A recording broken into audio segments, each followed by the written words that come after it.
الحمد لله رب العالمين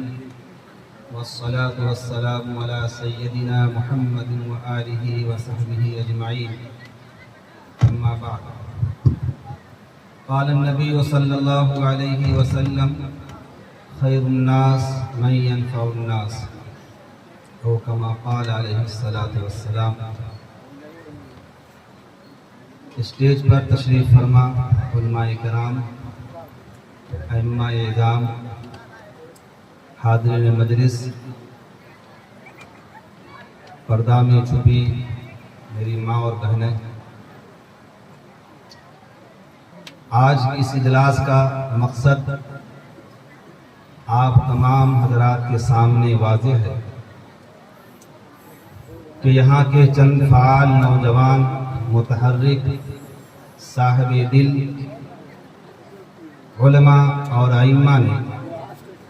بالخصوص اس علاقے کے متحرک فعال عالم دین علماء ائمہ فاؤنڈیشن کے جنرل سیکریٹری جناب مولانا محبوب صاحب مظاہری اور آپ کی سرسنا کے سرزمین پر اپنے اندر دھڑکتا ہوا دل رکھنے والے نیک سیرت نوجوان قاری عفان صاحب جامعی، ان دونوں حضرات کی محنت اور مسلسل کاوش کی وجہ سے آج یہ مجلس منعقد کی گئی ہے، اور ان دونوں حضرات کے رفقا نے جو محنتیں کی ہیں اور جس طرح کی کوششیں کی ہیں، ان کوشش اور محنتوں کا نتیجہ یہ ہے کہ آج یہاں پر مدھے پورہ سپول سہرسہ ضلع کے علماء اور اس علاقے کے ہندو مسلم بھائی سب یہاں پر موجود ہیں، اور وہ مقصد ہے غریب، بے بس، کمزور، یتیم بچیوں کی شادی،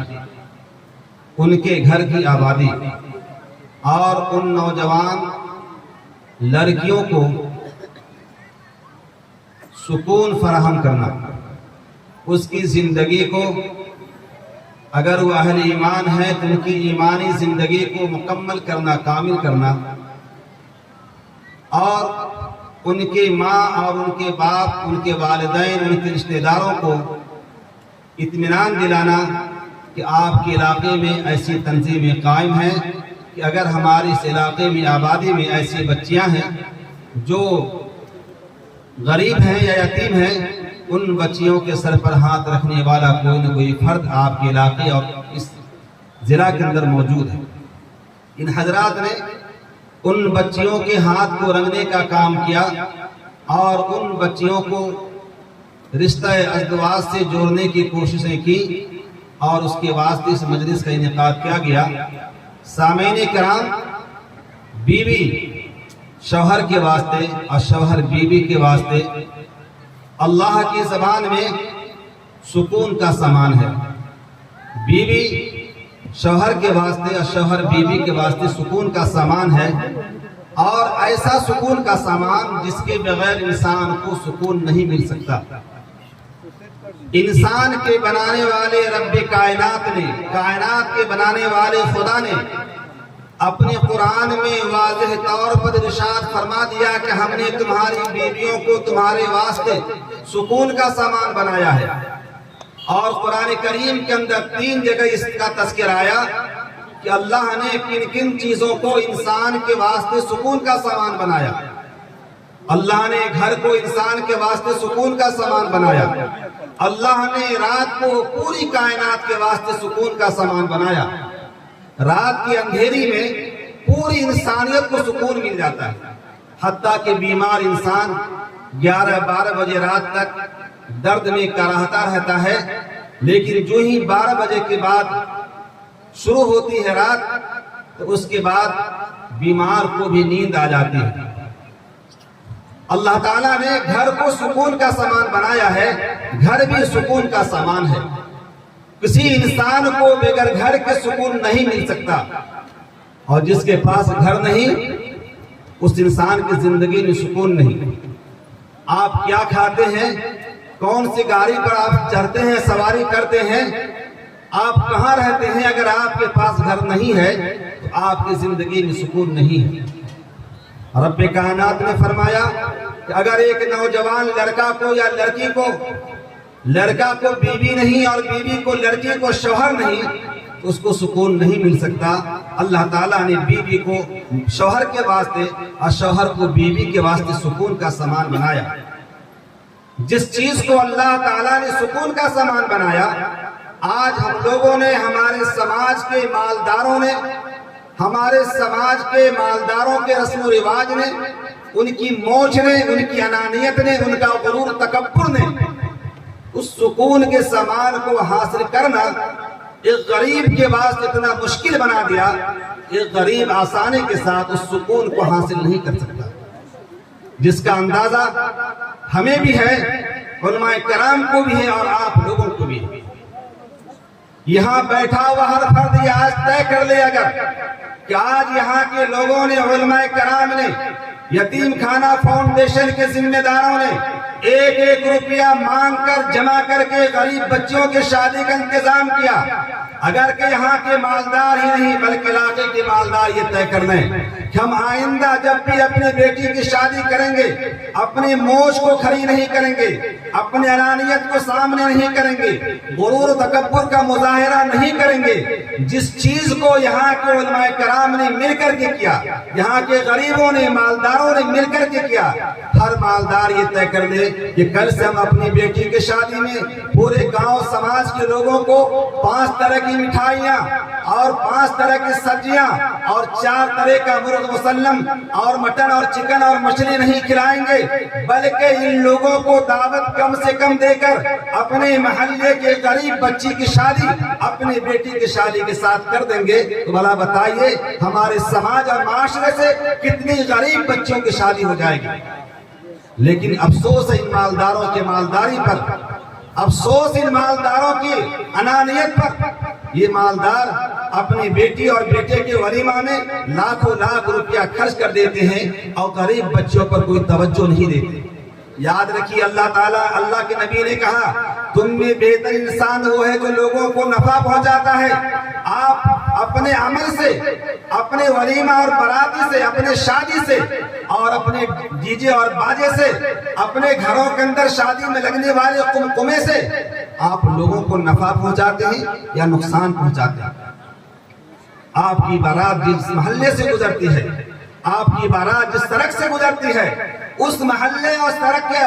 چاروں جانب, دونوں جانب بسنے والے غریب لوگ آپ کے گاڑی کی آواز سے, آپ کے ڈی جے اور باجے کی آواز سے اس کی نیند خراب ہو جاتی ہے. چھوٹے بچے بیدار ہو کر ماں کو پریشان کرنے لگتے ہیں. بیمار جس کو نیند 11-12 بجے کے بعد آتی ہے, اس بیمار کی آنکھ کھل جاتی ہے اور وہ درد کے اندر مبتلا ہو جاتا ہے. آپ فائدہ پہنچاتے ہیں, نقصان پہنچاتے ہیں. آپ نے اپنی انانیت کا مظاہرہ اپنے بچوں اور بیٹیوں کی شادی میں کیا. کیا آپ اللہ کے نزدیک کبھی سرخرو بن سکتے ہیں؟ اگر اس سماج اور معاشرے کے لوگ یہ طے کر لیں ہم اپنے بچیوں کے شادی میں بیٹے کے ولیمہ کو کم سے کم کریں گے. اللہ کے نبی کریم صلی اللہ علیہ وسلم نے ولیمہ کیسے کیا تھا؟ کیا ولیمہ پورے محلے اور سماج کے لوگوں کو کھلانا اور 1000 لوگوں کو کھلانا, 1000 لوگوں کے کھانے کو برباد کر دینا, پھینک دینا, اسی کا نام ولیمہ ہے؟ آپ نے شادی میں کہیں دیکھا صبح میں کتنا کھانا ان کا برباد ہوتا ہے. شادی میں بیٹھ کر بارات کی شکل میں آنے والے لوگ جو یہ کہتے ہیں کہ میں اسٹینڈر کا بھکاری ہوں, میں تمہارے گھر میں لوٹنے کے واسطے آتا ہوں. ارے چور تو چھپ کر کے چوری کرنے کے واسطے آتا ہے. میں ایسا ڈکیت ہوں, میں 1 مہینہ پہلے تم کو دعوت دے کے میں تمہارے گھر میں آ رہا ہوں اور تمہارے دسترخوان پر جب تم لگاؤ گے میں کھاؤں گا 1 بوٹی اور برباد کروں گا 5 بوٹیاں. کبھی آپ نے دیکھا بارات کے لوگ کھانا کیسے کھاتے ہیں, کتنا برباد کرتے ہیں؟ کبھی آپ نے دیکھا؟ نہیں دیکھا. ہمارا ولیمہ ہو یا ہماری بیٹی کی شادی ہو, اگر آپ کو دیکھنا ہو کہ نقصان برباد کتنا کرتے ہیں وہ لوگ جو لٹیرے کے شکل میں آتے ہیں, ڈاکو بن کر کے آتے ہیں, دعوت دے کر کے آتے ہیں, اسٹینڈر کے بھکاری بن کر کے آتے ہیں, سوٹ اور بوٹ کے اندر آتے ہیں, آپ نے کبھی دیکھا ان کے رویے کو؟ کبھی آپ نے نہیں دیکھا.